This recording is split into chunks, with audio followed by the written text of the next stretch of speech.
আসসালামু আলাইকুম বন্ধুরা, আজকে আমি শিং মাছ ঝোল করব। দেখেন, বাজার থেকে 1 কেজি শিং মাছ এনেছি। কিছু রান্না করব, কিছু ফ্রিজে রেখে দেব। দেখেন, পেঁয়াজটা বেজে নিচ্ছি। মাছ রান্না করব, আলু, মশলার পট। দেখেন,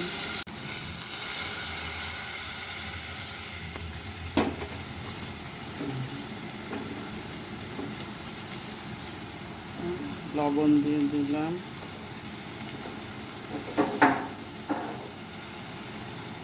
মরিচের গুঁড়ো,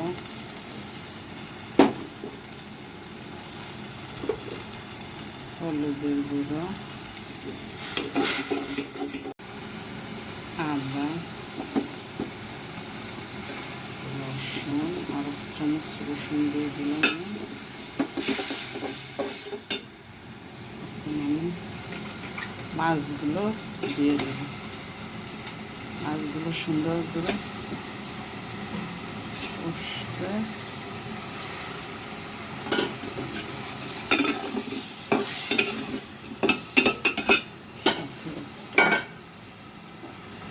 জিরা দিয়ে দিলাম, বাটা জিরা।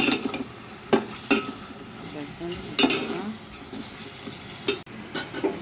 এবার আমি একে একে আলুগুলো দিয়ে দিলাম মাছের সঙ্গে। আরেকটু আলুগুলো দিয়ে মাছটা আরেকটু কষাবো, তারপর আমি পানি দেব, ঝোল দেব।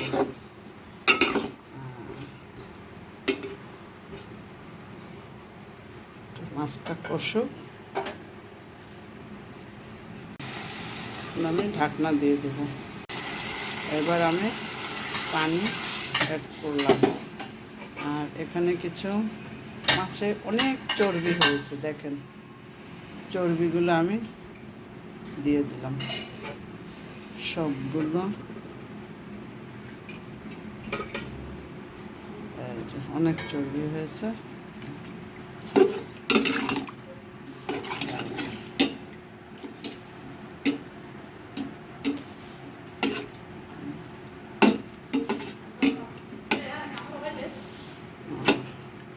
বন্ধুরা, আমি অবশ্য বেড়াতে আসছি আমার মার বাসায়।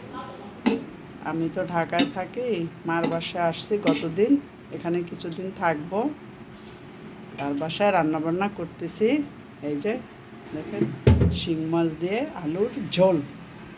এখন আমি ঢেকে দিচ্ছি। দেখেন, আমার মাছ রান্না করা শেষ। বন্ধুরা দেখেন, এই যে সুন্দর কালার, একেবারে হেব্বি মজা খেতে। এখন আমি মাছটা পেলায় বেড়ে নিব। দেখেন আপনারা, সাথে একটু ফাঁকি জিরার গুঁড়ো দিব।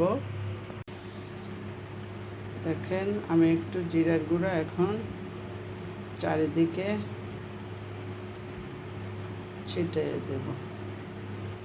মাশাআল্লাহ, কালারটা কত সুন্দর, খেতেও হেভি লাগবে। আপনারাও খাবেন। শিং মাছের ঝোল খেলে গায়ে রক্ত হয়, শরীরও ভালো থাকে। দেখেন, এই অবশ্য আমার মার জন্য আজকে বেশি করে শিং মাছ কিনছি। আমি তো এখন বর্তমানে মার বাসায় খুলনায় আছি। দেখেন, এই যে কত সুন্দর। ওকে বন্ধুরা, ভালো থাকেন সবাই। একটা লাইক দিয়েন বন্ধুরা, আপনারা আমার পাশে থাকেন, সাবস্ক্রাইব করে রাখেন বন্ধুরা। দেখেন, যদি আপনাদের ভালো লাগে একটা লাইক দিয়েন, সাবস্ক্রাইব করে রাখেন বন্ধুরা। এই